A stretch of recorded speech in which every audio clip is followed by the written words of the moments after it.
Bismillahirrahmanirrahim. Assalamualaikum warahmatullahi wabarakatuh. Alhamdulillahilladzi ja'alana muslimin wa gharasa fi qulubina al-iman fa asbahna mu'minin wa amarna bil ibadati linakuna minal muttaqin. Fa subhanalladzi khalaqana ahsana taqwim. نحمده حمدا شاكرين حمدا ناعمين كما علمنا أن نحمده نصلي ونسلم على أفضل الأنبياء والمرسلين نبينا محمد وعلى آله وصحبه وأمته إلى يوم الدين أما بعد فيا عباد الله أوصي نفسي وإياكم بتقوى الله فقد فاز المتقون فلا تموتن إلا وأنتم مسلمون. Hadirin sekalian, saudara-saudariku, kita awali dengan bersyukur pada Allah Subhanahu wa taala. Di antara sekian hamba Allah yang masih hidup di muka bumi sampai saat ini, kita yang masih diperkenankan beriman kepada Allah Subhanahu wa taala. Dan bersyukur di antara sekian hamba yang masih beriman, kita yang masih mendapat kesempatan untuk beribadah, menunaikan salat zuhur berjamaah di ruangan yang insyaAllah baik ini. Kita bermohon pada Allah, semoga solat kita diterima oleh Allah Subhanahu wa ta'ala. Kita tidak tahu di antara sekian solat yang telah kita tunaikan, solat mana yang bernilai di sisi Allah Subhanahu wa ta'ala. Sampai Nabi pun pernah mengajarkan satu doa yang singkat tapi begitu padat. Tersebut dalam hadis riwayat Ibnu Majah nomor hadis 925. Setiap selesai solat, Nabi berdoa dan mengatakan, Allahumma inni as'aluka ilman nafi'a wa rizqan tayyiba wa amalan mutaqabbala. Ya Allah, hamba mohon, kata Nabi, anugerahkan pada hamba ilmu yang bermanfaat, rizki yang baik, dan penerimaan dalam setiap amalan hamba. Mohon terima solat hamba. Ternyata doa minta diterima amal ini itu sunnah setiap nabi. Bahkan Nabi Ibrahim dan Nabi Ismail alaihi assalam ketika selesai meninggikan pondasi Ka'bah sehingga menjadi bangunan utuh kembali.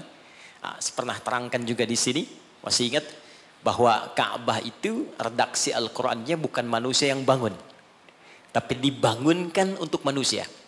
Jadi ketika Nabi Adam alaihissalam turun ke bumi, ya Al-Baqarah ayat 38, qulna bitu minha jami'a.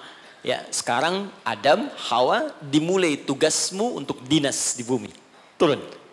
Jadi Nabi Adam tugasnya bukan di langit, di bumi. Karena itu saat mula diciptakan sudah diinfokan nanti tugasnya di bumi. Ya, Al-Baqarah ayat 30. Wa idz qala rabbuka lil malaikati inni ja'ilun fil ardi khalifah. Ya, ketika Rabbu Muhammad sallallahu alaihi wasallam berfirman menginfokan pada seluruh malaikat dan sebagian jin yang ada pada saat itu bahwa aku akan menugaskan makhluk bukan malaikat, ya, bukan malaikat, bukan pula jin untuk menjadi pemakmur bumi yang menghidupkan suasana kehidupan di bumi. Maka diciptakanlah Adam alaihissalam, Quran surah 15 ayat ke-28 dengan redaksi yang sama di awalnya. Wa idz qala rabbuka lil malaikati inni khaliqum basyara. Ketika Rabb berfirman pada malaikat, pemakmur bumi ini yaitu bukan malaikat, bukan pula jin tapi basyara. Disebutkan 35 kali dalam Al-Qur'an. Diberi nama dengan Adam. Al-Baqarah 31. Wa 'allama Adamal asma'a kullaha. Maka selesai kemudian diciptakan, diberi nama Adam, diberikan pelatihan. Di tempat sementara diberi nama dengan jannah. Ya, surga khusus, ya, bukan yang kita tempati nanti. Tapi ini training sementara di situ. Jadi diberikan pelatihan oleh Allah. Jadi ini hikmah, Pak. Kalau ingin tugas ditempatkan di tempat tertentu, Pertamina ingin mengutus stafnya misalnya di tempat tertentu. Ya, tadi Wikipedia kurang sedikit itu. Yang tadi itu ya itu yang kecil. Yang paling besar sebetulnya yang belum disebutkan Wikipedia, saya termasuk keluarga Pertamina. Silahkan tanya Pak Nanang kalau nggak percaya itu. Saya termasuk keluarga Pertamina EP di Libya. Jadi itu yang kurang di Wikipedia. Nah, itu sebelum menugaskan siapapun, maka sunnahnya ikutkan training dulu. Pelatihan dulu. Berikan gambaran-gambaran di tempat ia akan bekerja, sehingga nanti ketika sampai di tempat kerja terbiasa dengan itu. Itu sudah sunnah kehidupan. Maka Adam alaihissalam sebelum diturunkan ke bumi untuk bertugas, maka ditempatkan di tempat sementara untuk dilatih oleh Allah. Diperkenalkan. Ini yang kau kerjakan, kalau kerjakan ini nikmat kerjanya. Ini yang harus kau tinggalkan. Jadi surga yang diberikan kepada Adam untuk tinggal sementara, bukan surga yang akan kita tempati nanti setelah kita pulang dari sini. Karena surganya Adam masih ada perintah, masih ada larangan. Surga kita nggak ada perintah, nggak ada larangan lagi. Jadi di surga yang kita tempati nanti nggak ada sholat lagi, Pak. Jadi kalau Anda bercita-cita masih pengen sholat di surga Firdaus, Anda terlampau soleh. Ya, sudah nggak ada perintah, nggak ada larangan. Ya. Maka di surganya Adam, Al-Baqarah 35. Wa qulna ya Adam uskun anta wa zawjukal jannah. Ya, wa kula minha ragadan haitsu syi'tuma. Fala taqraba hadhihi asy-syajarah fatakuna minadh dhalimin. Maka dikenalkan Adam tinggal ini tempatmu untuk sementara. Karena itu menggunakan alif lam, al-jannah. Surganya kita umum. Ya. Ya, Al-Baqarah ayat 25 itu wabasyiril ladzina amanu wa 'amilus solihati anna lahum jannatin. Ya, tidak menggunakan alif lam dan ujungnya dijamakkan bentuknya untuk menunjukkan surga kita bukan yang pernah ditempati Adam sebelumnya. Secara singkat diturunkan ke bumi untuk beraktivitas. Saat turun ke bumi inilah dijelaskan oleh Allah Subhanahu wa taala beragam aktivitas yang mesti dikerjakan. Tapi yang paling menarik dipesankan oleh Allah, sepanjang beraktivitas di bumi, perbanyak perbuatan baik sebagai bekal untuk pulang kembali menuju surga yang telah Allah siapkan berikutnya. Semua perbuatan baik ini oleh Al-Quran disebut dengan amal saleh namanya. Jadi kalau saya runtutkan, misi dimulai diturunkan ke bumi, tugasnya untuk mengumpulkan amal saleh. Diberikan batas waktu, diberi nama dengan ajal namanya. Saya runtutkan sedikit supaya nanti kita mengerti tersambung dengan keutamaan bulan Rajab. Kalau saya turunkan gini, Pak. Ini tentang hidup kita. Jangan-jangan sudah puluhan tahun hidup, tapi kita belum tahu apa yang kita kerjakan dalam hidup ini. Saya khawatir, jangan-jangan kita sibuk, pada akhirnya kita pulang. Gak ada yang gak pulang, Pak. Penyebab kita kembali itu bukan COVID-19 yang sekarang marak. Bukan persoalan sakit. Karena yang sehat pun kalau sudah waktunya tiba pulang, dia pulang. Syarat meninggal itu bukan sakit. Syarat meninggal itu bukan tua. Karena yang muda bahkan belum lahir pun itu bisa wafat. Ada orang berkata dia sudah bau tanah katanya. Dia nggak sadar kalau dia pun bau kuburan. Itu yang beberapa bagian mesti kita luruskan kembali. Jadi tugas kita, Ibu ini kelihatan Bu? Belum saya tulis ya. Ya pasti. Oke. Tugas kita ada di bumi. Ini tuliskan. Kemudian di bumi kita diperintahkan mengumpulkan perbuatan baik. Disebut dengan amal saleh. Di poinnya. Amal saleh ini dibagi pada dua bagian. Ada yang sifatnya ritual untuk menunjuk hubungan kita dengan pencipta Allah Subhanahu wa taala. Disebut oleh para ulama untuk memudahkan dengan hablum minallah. Hablum itu garis tali. Minallah yang terhubung ke Allah. Ada amal soleh kita yang terhubung garisnya kepada Allah Subhanahu wa taala. Ini kata Allah diwajibkan kepada kita untuk mengerjakan perbuatan yang pertama ini pun feedbacknya kembali ke kita. Contoh misal, kita ambil sholat. Contoh pertama, sholat hubungan kita langsung dengan Allah Subhanahu wa taala. Saat kita mengerjakan sholat pun kata Allah, manfaatnya bukan untuk saya, kata Allah. Kembali lagi pada kita. Karena itu ketika Anda bertanya, kenapa saya mesti sholat ya Allah? Diperdengarkan 5 kali dalam sehari. Supaya kita paham betul bahwa manfaat sholat kembali pada diri kita lagi. Coba, dalam sehari bukankah kita mendengar kalimat yang disampaikan oleh seorang muadzin? Ya, apa artinya? Adzan? Adzan apa artinya? Sebetulnya bukan panggilan asal kata adzan itu, asalnya telinga. Azan itu asalnya telinga, jamaknya udhun. Jamak dari udhun itu azan.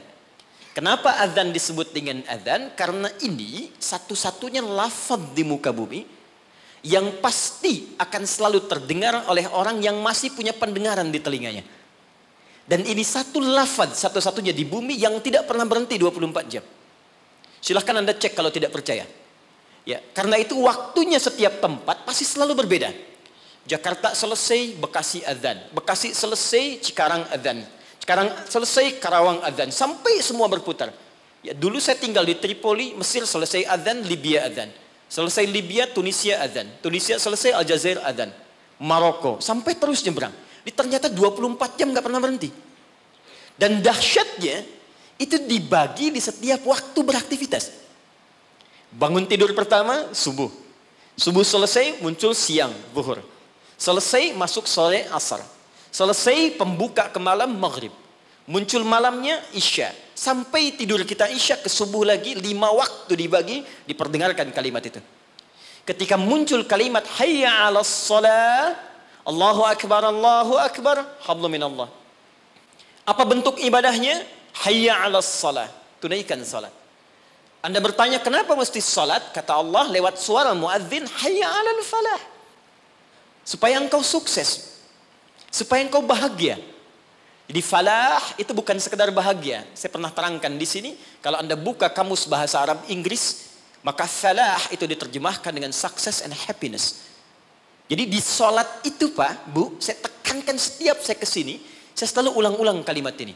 Di dalam salat itu, baik gerakannya, juga bacaannya, itu terkandung ajaran-ajaran, hikmah-hikmah, dan rahasia-rahasia bimbingan menuju kesuksesan dan kebahagiaan dalam hidup. Di gerakannya bukan gerakan asal-asalan. Makanya Nabi ketat mengatakan, kata Nabi, "Shallu kama ra'aitumuni usalli." Salatlah kalian persis seperti melihat saya salat. Ada seorang bernama Khalid bin Rafi Az-Zuraiqi. Kisah ini ada di hadis Muslim, nomor hadis 319. Ya, riwayat sahabat Abu Hurairah radhiyallahu taala anhu. Ini ada seorang bernama Khalid bin Rafi Az-Zuraiqi di zaman Nabi. Datang ke masjid, salat di samping Nabi. Wan nabiyyu fi nahiyatin ukhra minal masjid. Jadi Nabi sedang duduk di sisi lain, dia salat kurang lebih di sinilah. Begitu selesai salat, sallama yaminan wa samala, dia salam ke kanan dan ke kiri, thumma atan nabiyya sallallahu alaihi wasallam. Lalu dia mendatangi Nabi sallallahu alaihi wasallam, fa sallama ilaihi. Dia mengatakan, "Assalamu alayka ya Rasulullah." Apa jawab Nabi? Perhatikan kalimatnya. "Wa alaikas salam wa rahmatullah, irji' salli fa innaka lam tusalli." Kata Nabi, "Wa alaikas salam wa rahmatullah, kamu salat lagi karena engkau belum salat." Padahal orang ini sudah sholat dari takbir sampai selesai salam. Lalu dia mengulang sholatnya sampai 3 kali. Jadi sekali selesai datang Nabi minta sholat lagi. 2 kali selesai datang kata Nabi ulangi lagi. Sampai yang ketiga dia katakan, "Ya Rasulullah ma uhsinu ghairah." Ya Rasulullah, saya nggak bisa lebih bagus dari apa yang saya kerjakan tadi. Sampai sini kemampuan saya. Alimni, tolong ajarkan saya bagaimana sholat yang benar. Jadi kalau sekedar sholat saja dibuka dengan takbir, ditutup dengan salam dan dianggap benar, mustahil Nabi akan seketat seperti menyampaikan tadi. Kata para ulama, kalau ada ibadah diminta ketat menunaikannya, pasti ada hikmah besar yang ada di belakang atau di balik ibadah yang dikerjakan itu. Lalu diajarkan oleh Nabi bahkan dari mulai wudu, teman-teman. Kata Nabi, asbighul wudu. Kata para ulama, ini menunjukkan orang ini bukan cuma dari berdirinya yang keliru, dari wudunya pun ada yang salah. Jadi kalau orang dari wudunya sudah keliru, cepat-cepat, asal basuh, asal usap, ini pasti akan berdampak pada keliru sholatnya. Tapi pertanyaannya, ada apa di balik sholat itu? Yang dahsyat, bahkan dari berdiri ini saja, kalau dipelajari dengan benar, itu ada bekal manajemen kehidupan yang sangat dahsyat. Dipraktekkan Abdurrahman bin Auf, hanya hikmah berdiri begini, 3 bulan jadi orang paling kaya nomor 3 di Madinah. Dan setahun jadi orang paling kaya nomor 1 di Madinah, yang kapaknya saja bahkan terbuat dari emas. Jadi bukan main-main. Rukuknya ada hikmahnya, sujud ada maknanya, terlebih bacaannya. Karena itu ketika Allah menyebutkan perintah sholat dalam Al-Quran, ada sindiran yang halus tapi tajam. Kata Allah, akan ada orang sholat nanti bahkan tidak mengerti apa yang ia ucapkan dan ia lakukan dalam sholatnya. Jadi bagaimana kita bisa khusyuk dalam sholat kalau yang kita baca pun tak kita pahami. Nah, apa manfaat di balik itu? Ada kesuksesan di situ. Ada kebahagiaan, falah. Nanti kalau saya turunkan lebih panjang lagi. Tapi singkatnya, ketika kita diminta ibadah pun kepada Allah, hasilnya dikembalikan kepada kita. Jadi kalau orang dengar suara adzan, tahu bahwa sholat itu kunci kebahagiaan, mustahil ada orang yang malas untuk menunaikan sholat. Bukankah pemilik kebahagiaan Allah? Bukankah yang punya rizki Allah? Bukankah yang punya kedudukan Allah? Qulillahumma malikal mulki tu'til mulka man wa tanzi'ul mulka mimman. Katakan Muhammad pada hamba-hambaku. Katakan Muhammad pada semua umatmu, aku yang punya kedudukan. Aku titipkan pada siapa yang aku kehendaki. Anda menginginkan kedudukan, Anda pengen jabatan, Anda pengen harta, Anda jauh dari Allah, ya bagaimana bisa meraihnya? Karena itu ketika Anda datang kepada Allah, Anda meminta petunjuk, ya Allah bagaimana cara aku mendapatkannya? Diberikanlah jalan lewat sholat itu. Makanya dalam sholat ada bacaan membimbing bagaimana dapat rizki yang benar, warzuqni. Bagaimana supaya Anda kerja nikmat tidak diganggu banyak orang, wajburni. Bagaimana supaya derajat kita diangkat, warfa'ni. Bagaimana supaya dijaga kesehatan, wa'afini. Bagaimana supaya mendapatkan kasih sayang dari teman-teman yang sekarang sedang kita bekerja. Karena boleh jadi Anda kerja, bagi Anda nikmat, bagi orang belum tentu. Karena itu nanti di fikih Quran, di manajemen bisnis dalam fikih Al-Quran, ada pernyataan begini. Ketika Anda sedang mengerjakan sesuatu yang besar, maka boleh jadi di sekeliling Anda pun mengincar hal yang sama yang sedang Anda kerjakan. Dan persaingan itu akan begitu ketat. Turunlah kemudian turunan-turunan yang ada di sekitaran itu. Siapa yang bisa menghentikan sifat iri hati di sekitaran teman-teman yang menginginkan proyek yang sama? Siapa yang bisa menghentikan hal-hal yang buruk yang mungkin menimpa ketika Anda mendapatkan tender yang sedang Anda kerjakan? Jika Anda tidak datang kepada yang punya kuasa lebih dari yang lainnya, maka bagaimana itu bisa dihentikan dalam pekerjaan Anda? Ini fungsinya sholat. Satu. Yang kedua, ada yang disebut hubungan dengan manusia. Hablu minan nas. Dengan lingkungan. Aspeknya luas. Di sini ada manusia, ada tumbuhan, ada hewan, dan sebagainya. Dipersingkat oleh ulama, disebut dengan hablum minan nas. Jadi tugas kita selama hidup cuma dua ini saja, teman-teman. Jaga hubungan baik dengan Allah, jaga hubungan baik dengan manusia. Kita bagus sholatnya, puasanya bagus, baca Qurannya bagus, tapi buruk dengan manusia, maka kata Nabi berpotensi pula masuk neraka. Abu Hurairah di riwayat Muslim mengatakan dari Nabi SAW. Perhatikan kalimatnya, ya, fokus baik-baik. Ya'ti yaumal qiyamati bisalatin. Ada orang yang datang di hari kiamat, kata Nabi, dengan pahala sholat yang banyak. Jadi sholatnya rajin. Rajin sekali. Sholat sunnah dikerjakan, tahajud dikerjakan, wasyamin, puasanya rajin. Cuman sayang, wayati qad syatama hadza. Dia seringkali mencaci orang lain. Senang mencela orang. Wa kadzafa hadza, gemar menuduh orang. Wa daraba hadza, senang berselisih. Wa safaka dama hadza. Dan ada di antara puncaknya dia menumpahkan darah dengan menyebut nama Allah. Ini kalau Nabi sebutkan pasti kejadian. Pasti kejadian. Kata Nabi akan tiba nanti di masa-masa yang akan datang. Wallahu a'lam, mungkin sekarang. Ada orang rajin sholat tapi senang berselisih. Rajin puasa tapi senang mencela. Bahkan ada di antara mereka menumpahkan darah menyebutkan nama Allah di dalamnya. Tembak orang, Allahu Akbar. Bom sana, bom sini, Allahu Akbar. Makanya saya sering katakan, kalau ada orang Anda ikut kajian dan ternyata isinya membawa Anda pada hal-hal yang ekstrim, maka segera tinggalkan. Karena boleh jadi itu yang dimaksudkan Nabi 15 abad yang lalu. Ya. Apa yang terjadi? Kalau ada orang sholat kemudian dimencela orang lain, kata Nabi, tu'khadhu hadza min hasanati wa hadza min hasanati. Maka diambil pahala sholatnya, diberikan pada yang dicela itu. Ditransfer langsung. Kayaknya nggak usah marah kalau sedang dicela, transfer pahala. Ya, Anda sedang bekerja, tiba-tiba mau sholat dicela orang, soleh, padahal nama Anda Asep misalnya. Nggak usah marah. Itu ketika pindah pahala. Dan nggak usah bikin status juga, misalnya, alhamdulillah dapat pahala, sama aja bohong. Ya. Nah, itu pindah, Pak. Nah, korelasinya apa? Ternyata bagian dari kesuksesan manusia itu bukan hanya di dunia, terlebih di akhirat, juga membangun hubungan baik dengan sesama. Dan itu nggak dibatasi, teman-teman. Nggak ada batas akidah di situ. Hubungan baik dengan sesama, ternyata kalimatnya menggunakan kata nas. Imannya dibuang. Di Quran ada ya ayyuhalladzina amanu, ada ya ayyuhan nas. Ingat. Ya ayyuhalladzina amanu spesifik untuk orang beriman saja. Ya ayyuhan nas universal sifatnya sepanjang dia mencakup kategori manusia. Yang paling dahsyat, hubungan baik dalam konteks kemanusiaan oleh Al-Quran tidak diikat dengan kata iman tapi sifatnya universal. Bahkan saya berikan contoh yang paling dahsyat. Anak beriman, ibu belum. Jadi ada kasus anaknya masuk Islam, bapak ibunya belum. Dalam konteks ini pun diperintahkan langsung oleh Allah untuk tidak memutus hubungan baik dengan ibunya. Quran surah 31 ayat ke-15. Wa in jahadaka ala an tusyrika bima laysa laka bihi ilmun fala tuti'huma. Kata Allah, kalau nanti kamu menjalani kehidupan sedang ibadah, ibumu, ayahmu memaksa engkau untuk balik kepada kepercayaan semula, silahkan tolak dengan cara yang lembut. Wasahibhuma fid dunya ma'rufa.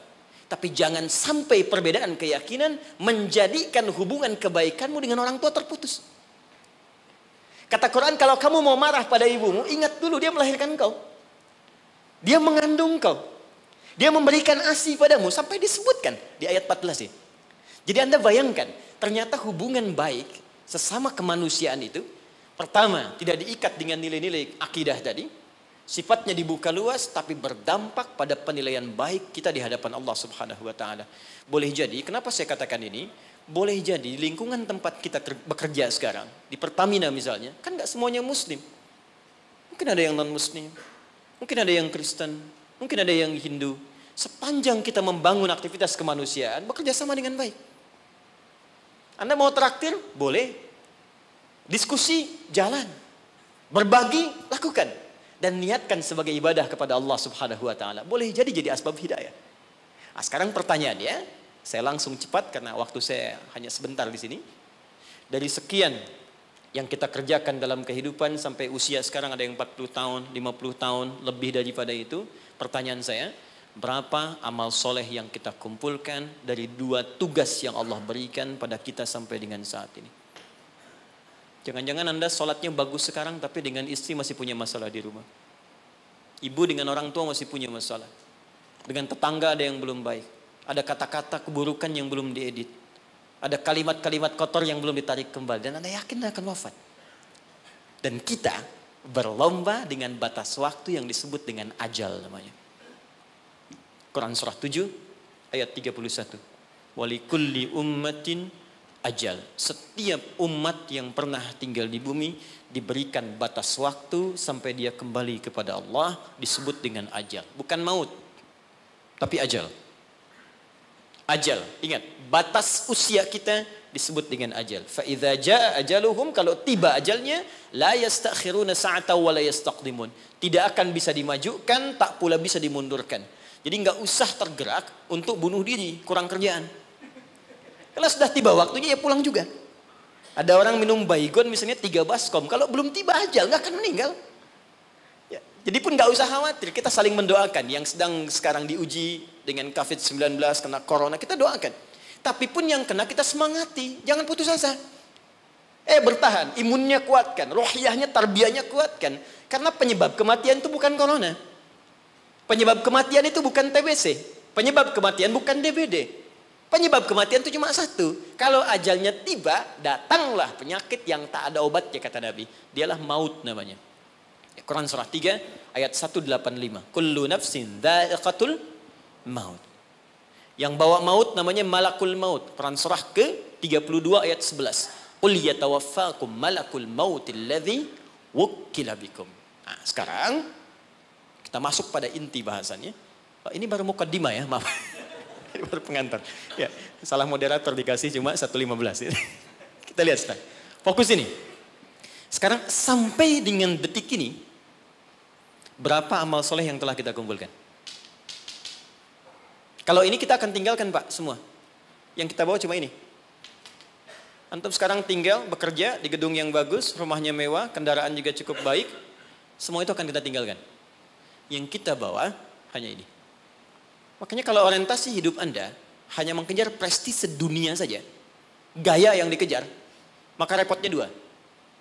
Yang pertama di hukum Pascal di fisika mengatakan orang yang cenderung hidupnya orientasi kepada gaya maka tekanannya tinggi. Tekanan hidupnya tinggi. Ya. Makanya rumus fisikanya Anda lebih tahu daripada saya. F, gaya, berbanding lurus dengan P kan? Hukum Pascalnya. Gaya berbanding lurus dengan tekanan. Siapa yang hidupnya banyak gaya maka semakin tertekan hidupnya. Betul? Yang kedua, dia rugi saat pulang. Karena semua yang ia kumpulkan itu akan ia tinggalkan. Tunjukkan pada saya sampai hari ini. Siapa yang ketika pulang meninggal dunia itu meninggalkan semua yang dapatkan saat dunia. Di mobil ditinggalkan, rumah ditinggalkan, maaf, pasangan bahkan ditinggalkan, harta ditinggalkan. Tunjukkan pada saya siapa di muka bumi ini, termasuk khususnya dia muslim yang ketika wafat semua asetnya dia bawa ke alam kuburnya. Even uang yang Anda kumpulkan, handphone yang Anda simpan sekarang. Demi Allah saya katakan semua akan ditinggalkan. Jadi betul kata Allah ketika menyebut semua aktivitas kita untuk mengerjakan amal soleh ini, maka Allah berikan nama khusus bagi kita disebut dengan insan namanya. Insan disebutkan 65 kali dalam Al-Quran. Saya berikan sedikit rahasia. Kalau ada kata insan di dalam Al-Quran, maka semua lafaz ini itu mengandung informasi terkait kurikulum aktivitas kehidupan kita. Ini yang kamu kerjakan, ini yang kamu tinggalkan. Kalau profesimu ini, begini caranya. Ini tantangannya, ini solusinya. Tapi tetap poinnya, kata insan akan diikat dengan tugas kita mengerjakan amal soleh. Diberi waktu 24 jam, bagaimana caranya dari bangun tidur sampai tidur lagi, setiap momentumnya menjadi amal soleh. Waktu, momentum yang diberikan untuk beraktivitas dalam bahasa Arab disebut dengan asr namanya. Asrun. Jadi ada waktun, ada asrun, itu beda. Kalau waktun itu masih umum, waktu. Tapi kalau asrun sudah jadi momentum, waktu yang diberikan untuk diisi beraktivitas. Sekarang temukan kata asrun, temukan kata insan, temukan kata amal soleh dalam Al-Quran. Ternyata digabungkan dalam satu surah 103. Wal asr. Demi waktu yang aku berikan pada setiap manusia untuk diisi dan beraktivitas di dalamnya. Sekarang perhatikan.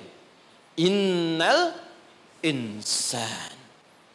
Sungguh, perhatikan cara menerjemahkannya. Setiap manusia yang beraktivitas untuk mengisi waktu ini lafi khusr.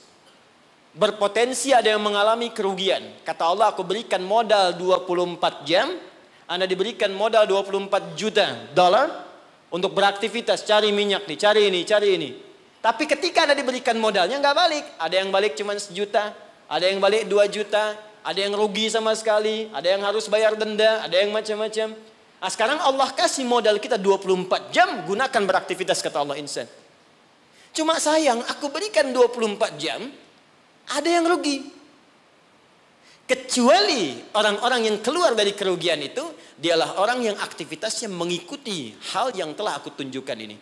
Illalladzina amanu, kecuali semua orang yang, alladzina disebutkan 1080 kali dalam Al-Quran. Mencakup laki-laki, perempuan, tua, muda, kecil, besar, tanpa batas.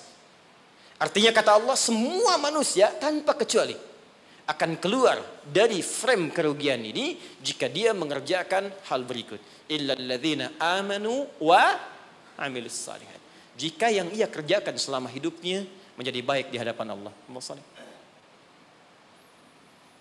Makannya saleh, kerjanya saleh, maaf, jalannya saleh, tidurnya saleh 24 jam. Ya. Nah, sekarang kita evaluasi dulu sebentar, mohon izin, tahan baik-baik. Saya pernah terangkan pada Anda, karena kita perlu mengumpulkan amal soleh, makanya dari ujung kepala sampai ujung kaki, semua lengkap petunjuk di Al-Quran. Apa yang harus dikerjakan oleh mata, telinga, lisan, sampai ke ujung kaki. Sekarang, kita ambil usia rata-rata kita saat ini. Kita ukur dulu sebentar, sebelum kita kenal apa yang jadi keutamaan bulan Rajab. Ukur sebentar, saya tanya, rata-rata usia berapa nih? 40 boleh ya, ke atas. Kita ambil tengahnya misal, 40. Ya, Dari 40 ini, ada penelitian kecil-kecilan menunjukkan aktivitas manusia itu setengahnya, walaupun tidak semuanya, pada umumnya setengah dari usia manusia itu digunakan untuk tidur. Jadi, kalau ada orang 40 tahun, umumnya setengahnya dipakai tidur.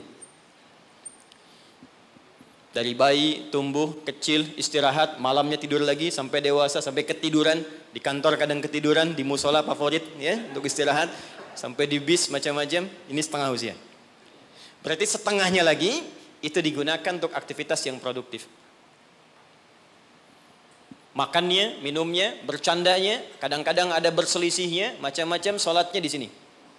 Saya tanya sebentar, jadi 20 tahun ini yang sudah jadi amal soleh, jadi ibadah, kira-kira berapa tahun?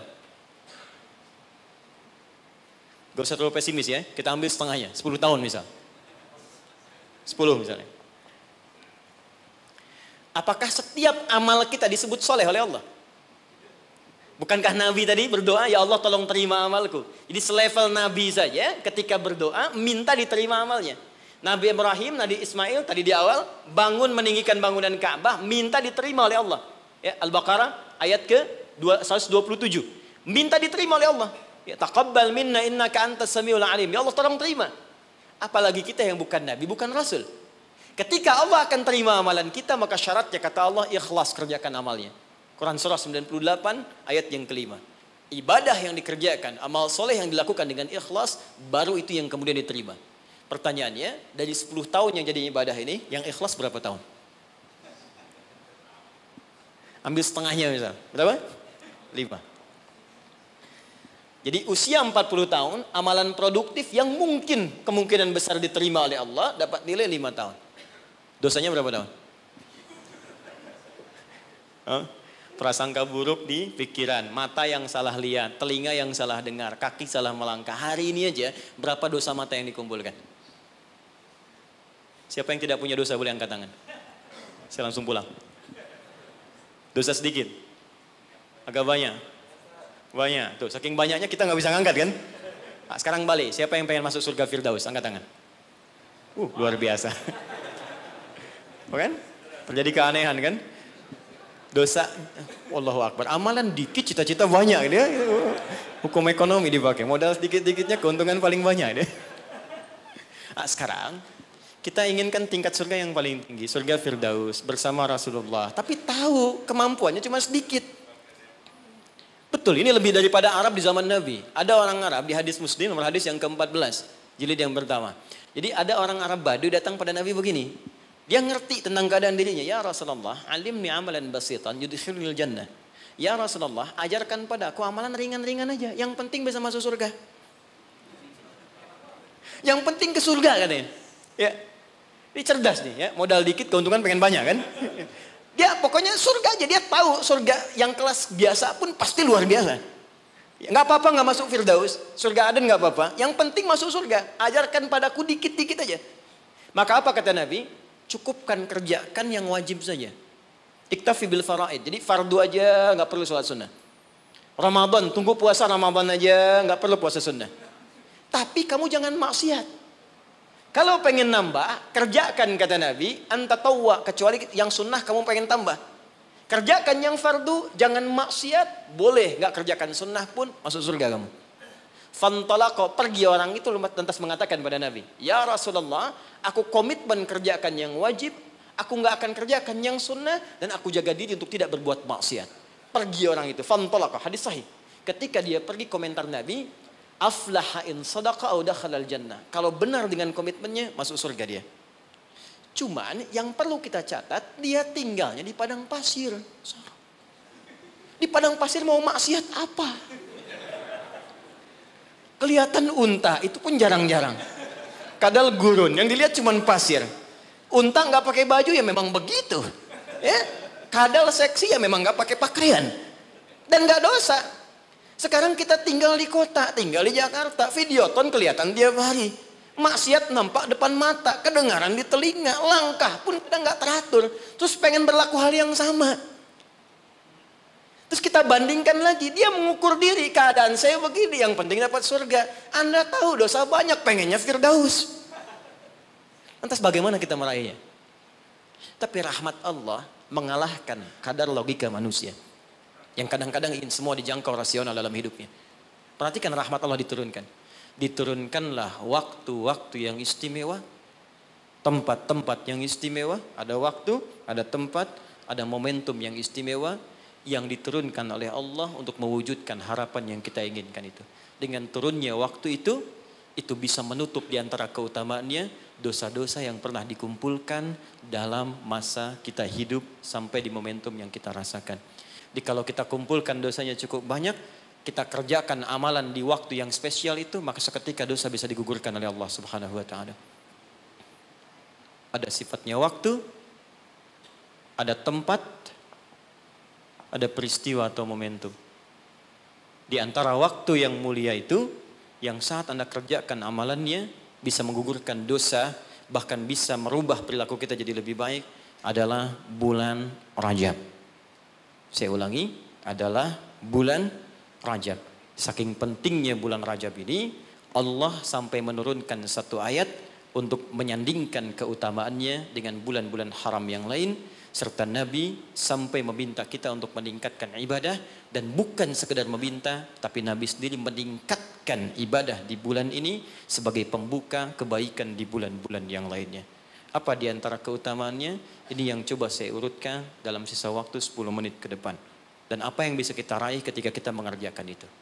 Oke. 1. Rajab adalah pembuka semua bulan kebaikan. Saya tanya sebentar.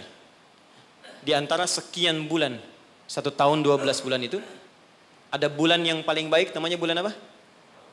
Ramadan. Situ ada puasa. Setelah itu ada apa? Yang kita dapat Idul Fitri di situ? Syawal, bahkan ada puasa. Apa lagi? Zulhijjah, ya, ada Idul Adha di situ, Zulhijjah. Kalau kita lihat hadisnya, bulan ke-11 pun Dzulqa'dah, bulan bagus, disebut bulan haram, Dzulqa'dah. Sebelum Ramadan, itu bulan yang sangat digemari oleh Nabi. Sampai Nabi banyak puasa di bulan itu. Yaitu Sya'ban. 1, 2, 3, 4, 5. Ada dari 12 bulan, ada 5 bulan yang sangat istimewa, sifatnya berurutan. Sya'ban 8, 9 Ramadan, 10 Syawal, Dzulqa'dah yang ke-11, Dzulhijjah yang ke-12. Pembukanya, pintunya Rajab. Enggak mungkin bisa ke Sya'ban kecuali masuk Rajab dulu. Enggak mungkin dapat Ramadan kecuali Rajab dulu. Karena itulah Nabi bahkan pernah mengatakan dalam beberapa kesempatan, diteruskan sampai kepada kita, hati-hati, amalan-amalan ini. Bahkan ada ulama yang mengatakan, kalaupun kita enggak dapat Ramadan, minimal Rajabnya dapat. Karena itu pintunya. Dan kita enggak tahu, tadi saya mau ke sini Pak, di jalan itu, saya dengar informasi, ada orang yang sudah pesan tiket dan paket lengkap untuk umrah di bulan Ramadan. Ya, jadi jauh-jauh hari pesan karena tahu akan padat situasinya. Dan tahu apa yang terjadi? Ternyata harap-harap ingin ke Ramadan, masuk bulan Rajab, wafat semua orang itu. Semuanya. Ini sangat menarik ini. Baru tadi saya di jalan, ya dapat informasi, ada seorang syekh dari Timur Tengah, dia ceramah, ada sekelompok orang berharap-harap dapat kemudian berangkat di Ramadan, tiba-tiba wafat dia di bulan Rajab. Sampai ulama ini mengatakan, kalau tak dapat Ramadannya, karena kita nggak tahu kapan pulang, minimal Rajabnya. Maka apa yang kita lakukan di bulan Rajab ini seperti Nabi pernah contohkan kepada kita. Maka mulai dengan kalimat yang pertama, turun Quran surah 9 ayat ke-36. Saking pentingnya bulan ini, ada ulama mengatakan karena bulannya penting dan istimewa, maka setiap muslim mesti mengetahui keistimewaannya. Saya khawatir begitu bulan ini berhenti, kita kehilangan keistimewaannya. Maka keutamaan yang pertama ada di Quran surah ke-9 ayat ke-36. Saya agak cepat. Inna iddatash syuhuri 'indallahi 12 syahran fi kitabillah. Kata Allah, jumlah bilangan bulan setahun ada 12. Yauma khalaqas samawati wal ard. Sejak diciptakan langit dan bumi aku telah tetapkan setahun 12 bulan. Minha arba'atun hurum. Dari 12 itu ada 4 yang spesial. Disebut bulan hurum. Ingat teman-teman, ada haram, ada muharram, ada al-muharram, ada muhrim, ada mahram, ada hurum. Itu beda. Haram, hukum.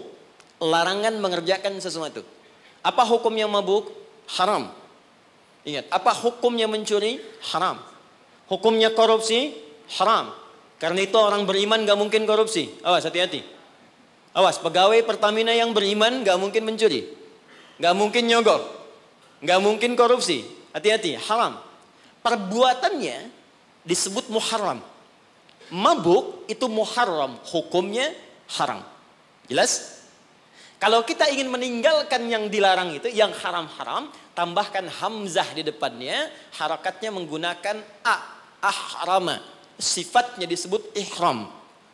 Karena itu kalau Anda sudah mengenakan kain ihram, ada ajaran hikmah di situ, falsafahnya. Kalau sudah pakai kain ihram, maka tinggalkan semua larangan-larangan. Nggak boleh potong kuku, nggak boleh merusak tanaman, nggak boleh tepuk nyamuk seharga kambing. Anda tepuk, bayar damnya seharga kambing. Ihram. Itu latihan. Maksudnya pulang umroh, pulang haji, sudah terbiasa meninggalkan yang haram. Jangan pulang umroh, korupsinya lebih gede misalnya. Ya. Jangan kurang umroh, dosanya lebih banyak. Ya, seperti masuk pom bensin, masuk Pertamina. Dimulai dari 0 ya. Nah. 0, kosong lagi. Hilangkan. 1, 2, 3, kosong. Pelakunya disebut muhrim. Kalau dia punya kakak, punya adik yang tidak diperkenankan menikah di antara keduanya, maka disebut mahram namanya. Kalau Anda kumpulkan semua itu, latihan meninggalkan yang haram, terbiasa mengerjakan yang halal, menjauhi yang dilarang, maka disatukan menjadi jamak, bentuknya disebut hurum namanya. Ada 4 bulan disebut bulan hurum, 3 berurutan kata Nabi, 1 terpisah. Yang 3 itu Dzulqa'dah 11, Dzulhijjah 12, Al-Muharram bulan pertama, yang keempat namanya Rajab. Dan kita sekarang ada di bulan ini. Siapa yang masih ingat sekarang tanggal berapa? Sekarang tanggal 17 Rajab 1441 Hijrah. Kita sekarang ada di bulan spesial ini. Amalan pertama, apa yang harus kita kerjakan di bulan ini? Teruskan ayatnya. Dzalikad dinul qayyim fala tadhlimu fihinna anfusakum. Orang yang agamanya benar, yang Islamnya baik kata Allah, maka dia akan memanfaatkan Rajab dengan mengerjakan amalan yang pertama. Apa itu? Fala tadhlimu fihinna anfusakum. Mulai banyak evaluasi diri supaya tidak berbuat zalim, minimal berlatih di bulan ini. Amalan pertama, introspeksi diri.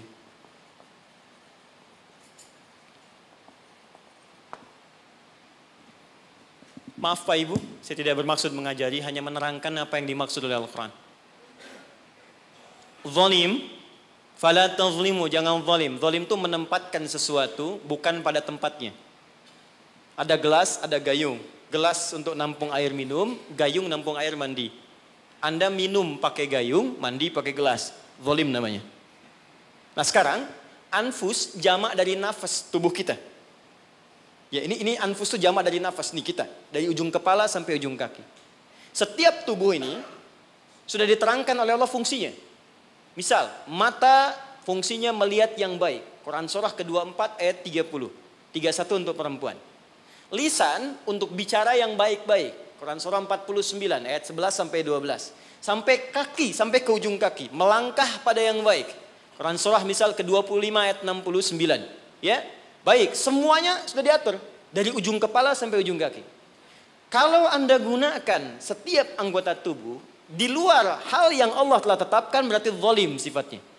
Contoh, mata tadi melihat yang baik-baik. Sekarang mata dipakai melihat yang tidak baik. Berarti mata berbuat zalim dalam kehidupan. Saya tanya sampai dengan siang hari ini, berapa kali mata digunakan untuk melihat yang tak baik? Mungkin dari mata ini ada dorongan untuk berbuat yang tak baik. Itu sebabnya yang menjadikan keluar dari masjid kadang-kadang ada sepatu hilang, sendal hilang. Apa yang pertama melihat? Mata terdorong kemudian kepada nafsu. Baik, sampai ke ujung kaki, berapa kali berbuat yang keliru. Itu mungkin yang menghambat kesuksesan yang dikerjakan saat ini. Karena lisan dengan teman jadi gak akrab. Karena pendengaran yang keliru muncul fitnah. Karena melangkah pada yang tidak benar muncul hal yang menjadikan perselisihan. Berapa banyak yang kita harus evaluasi. Maka yang pertama, ini masih ada waktu? Masih, sampai jam berapa ini? Ini Pak Nanang kalau rakyatnya sudah begini nggak ada pilihan ya. Baik, tahan baik-baik. Ini terakhir bagiannya. Maka kalau kita sadar ada yang berbuat yang tidak baik, maka saya berikan gambaran singkat bagaimana cara memperbaikinya. Sekarang lihat sini. Teman-teman masih ingat nggak pemilik rezeki siapa? Allah. Yang punya kedudukan siapa? Allah. Yang punya kebijakan siapa? Allah. Sekarang kita bekerja kan supaya Allah kasih pada kita kan? Nah, sekarang kata Allah, kerjakan ini, jangan lakukan ini. Lalu Anda mengerjakan yang dilarang oleh Allah. Dan berharap mendapatkan apa yang akan diberikan oleh Allah, maka mustahil. Sekarang gak usah bicara tentang Allah lah. Anda ingin dapat sesuatu, tapi dengan orangnya punya hubungan buruk, kan mustahil bisa dapat yang diinginkan. Anda mau datang ke si B, tapi Anda tidak punya hubungan baik dengan si B. Apa yang tidak diinginkan si B, Anda kerjakan, mustahil Anda dapatkan. Sekarang, karena itu Nabi ilustrasikan begini. Kalau ada orang yang dalam hidupnya sering menyalahi perintah Allah dalam kehidupan, bukan hanya hablum minallah, tapi juga hablum minannas. Karena hukum kehidupan dunia nanti diikat oleh hukum dunia. Akhirat diikat dengan kaidah akhirat. Jadi kalau Anda ingin kaya, ya Allah, kaya itu dunia. Maka hukum dunia diturunkan. Kerja itu hukum dunia. Jujur hukum dunia. Maaf, punya attitude yang baik hukum dunia. Membangun hubungan baik dengan sesama pun hukum dunia. Maka dari itu, maaf, sekalipun Anda punya hubungan yang tidak baik, bukan dengan muslim, dengan non-muslim misalnya punya perilaku buruk yang tidak diperkenankan oleh syariat. Anda bohong pada non-muslim, Anda misalnya zalim pada non-muslim, berlaku juga, jangan harap karir Anda sukses.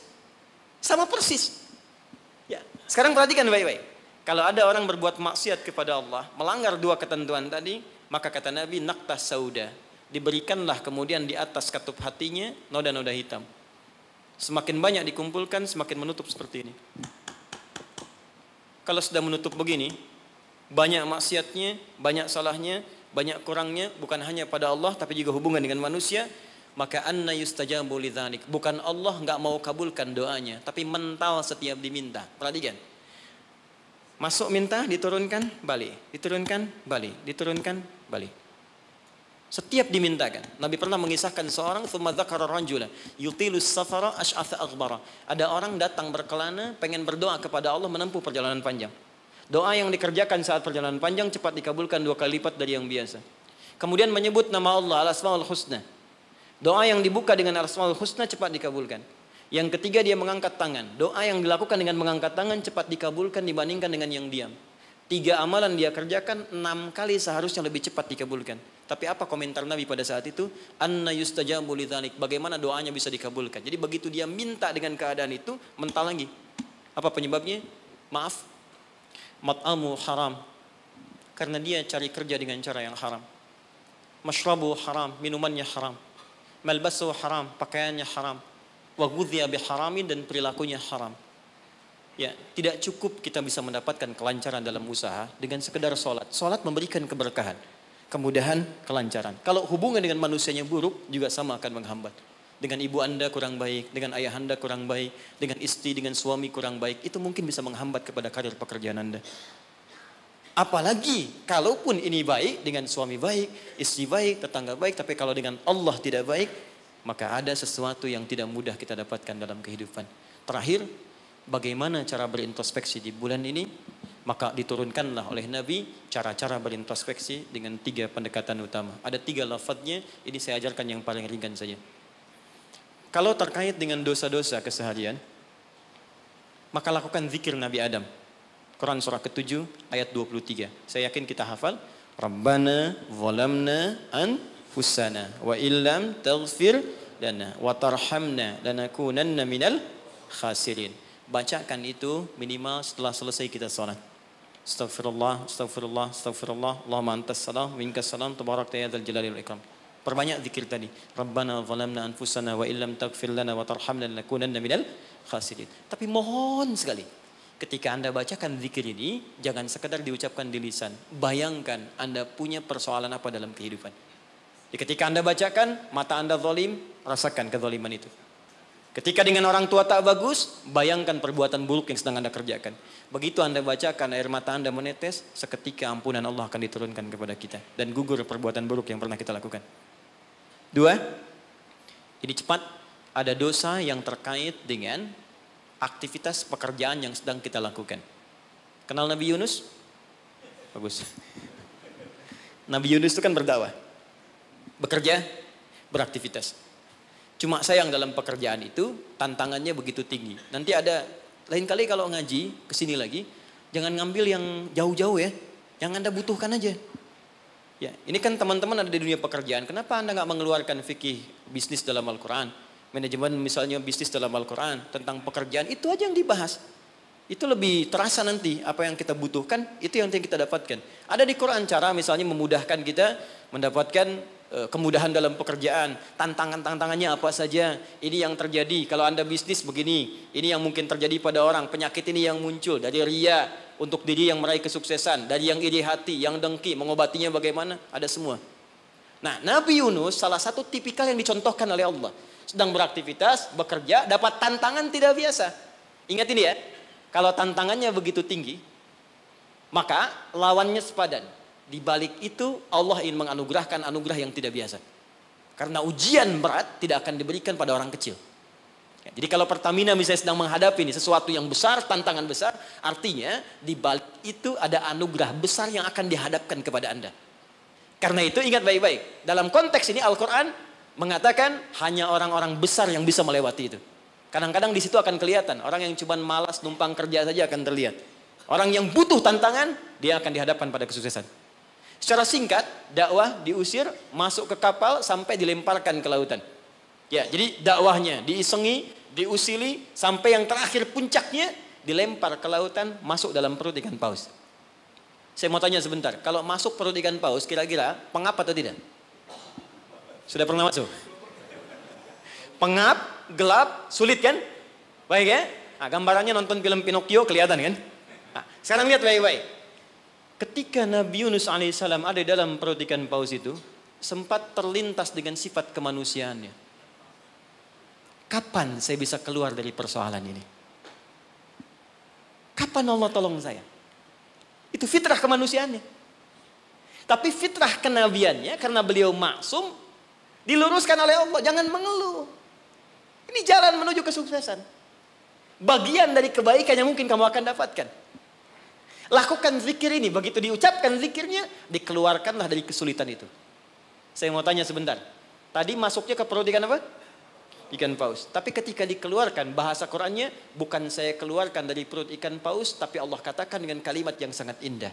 Di ujungnya ditutup, siapapun yang punya persoalan yang sama seperti Yunus, kalau melakukan zikir yang sama, aku akan bebaskan dari setiap kesulitan aktivitas yang sedang ia lakukan. Buka Quran surah ke-21 ayat 87 sampai 88. وَذَنُّونِ إِذْ ذَهَبَ مُغَاضِبًا فَظَنَّ أَن لَّن نَّقْدِرَ عَلَيْهِ فَنَادَى فِي الظُّلُمَاتِ أَن لَّا إِلَٰهَ إِلَّا أَنتَ سُبْحَانَكَ إِنِّي كُنتُ مِنَ الظَّالِمِينَ فَاسْتَجَبْنَا لَهُ فَنَجَّيْنَاهُ مِنَ الْغَمِّ. Masuk ke perut ikan paus, tapi dikeluarkan bahasanya menggunakan gham. Apa itu gham? Gham itu secara singkat awan gelap yang menaungi. Ghammun. Orang Arab menggunakan kalimat gham pada setiap peristiwa yang membuat kita gelap, pengap, lelah, capek. Anda yang ngajukan tender, Anda yang dapat proyek diserobot oleh orang lain. Bukankah tiba-tiba merasa lemas? Langsung gelap, padahal matahari begitu terang. Jadi nggak enak makan, jadi lunglai, tiba-tiba stres. Ya, dirawat saja. Anda yang mencoba melamar, tiba-tiba dipinang oleh orang lain. Ya, gelap, capek, lunglai. Ya, gelap, itu gham namanya. Jadi maaf, ada orang yang memang gak masuk ke perut ikan paus, tapi mengalami peristiwa yang luar biasa. Tantangan besar, jahilin orang, oh, kok mesti saya? Tiba-tiba keluar di lisan, ya Allah kenapa saya? Saya tahajud, saya puasa juga. Saya baca Quran juga ya Allah. Apa kurang saya? Kurang sabar. Ya, ternyata kadang-kadang terucap teman-teman sedang kerja. Ya, bebannya begitu tinggi. Udah gali-gali, udah tahajud, minyaknya gak dapet.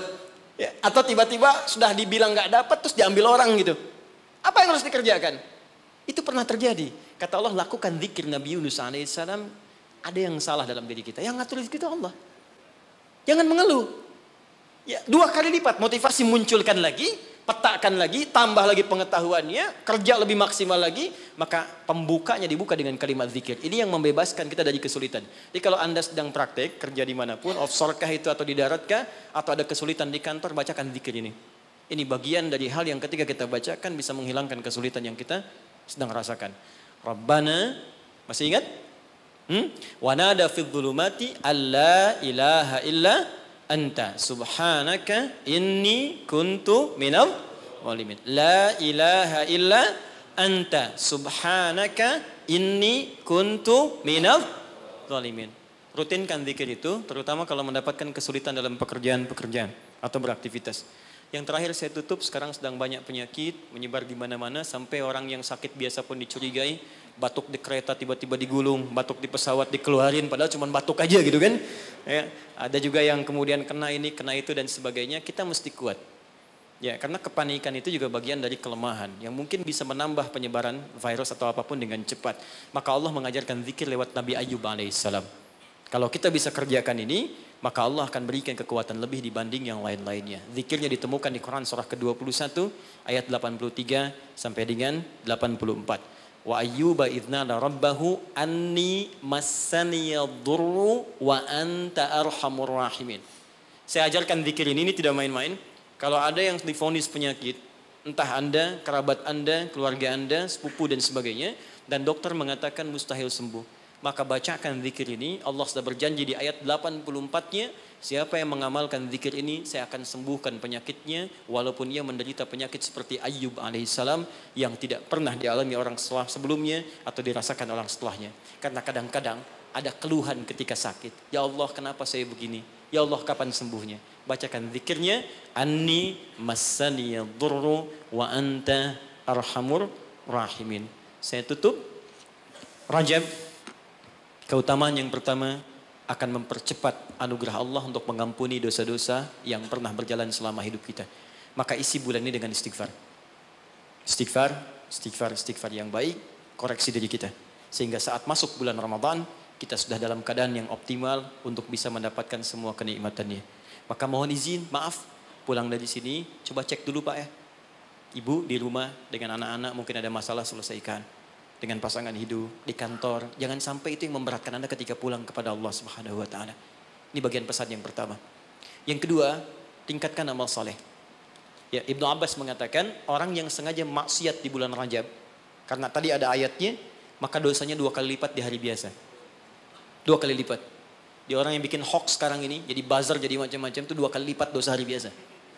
Bahkan zaman jahiliyah pun kalau muncul Rajab, itu puasa maksiat Pak. Bisa puasa maksiat.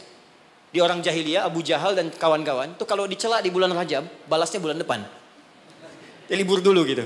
Nah, sekarang orang jahiliyah aja takut bermaksiat di bulan Rajab. Maka bagaimana dengan kita yang masuk dalam nilai-nilai kebaikan? Ya, 2 itu. Sama persis dengan orang yang berbuat baik, pahalanya 2 kali lipat di hari biasa. Itu nasnya ada tersambung pada Ibnu Abbas radhiyallahu taala anhuma. Dari sini Nabi menganjurkan kita kemudian mengistimewakan bulan ini dengan meningkatkan amal soleh. Saya tutup, ada satu amalan yang kalau Anda kerjakan bisa menggabungkan keseluruhan yang tadi. Amal itu disebut dengan puasa namanya. Saya ulang, amal itu disebut dengan puasa. Sebab orang puasa akan otomatis meningkatkan amal soleh yang lain. Orang puasa, sholat sunnah dikejar. Jangankan yang fardu. Anda nggak puasa, belum tentu sholat sunnah. Tapi kalau sedang puasa, jangankan fardu. Ketinggalan sunnah Anda bisa gelisah. Lihat Ramadan. Ibu-ibu berani naruh sajadah, bertarung saat maghrib. Bukan untuk isya, untuk tarawih. Nyimpan sajadah saf paling depan. Tuh.